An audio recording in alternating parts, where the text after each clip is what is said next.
সেটা এখন নেসেসিটি হয়ে যাচ্ছে।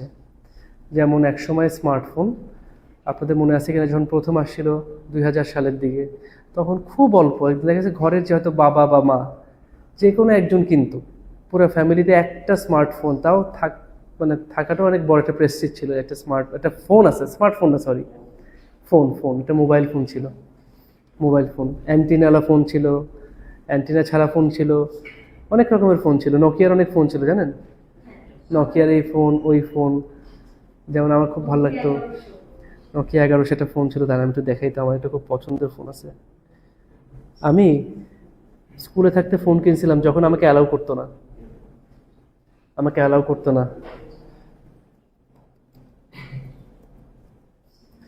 আমি ক্লাস, তুমিও কিনছিলে নাকি এটা? আচ্ছা আচ্ছা, আমি এই ফোনটা কিনছি 6680। নোকিয়া এন সিরিজ কেউ শুনছেন? এন সিরিজের আগে লাস্ট ছিল এটা 6680। একটা ফ্রন্ট ক্যাম ছিল তখনকার দিনের, রেয়ার, মানে এটা পৃথিবীর প্রথম ফোন যেখানে হচ্ছে ফ্রন্ট ক্যাম ছিল। নকিয়া যে করছিল, আমি পরে কিনছি এটা চোরাই মার্কেট থেকে। নর্মালি কিনতে গেলে অনেক দাম। আমি চিটংয়ে থাকতাম, তামাকুন্ডি লেন বলে একটা জায়গা আছে, চিনেন?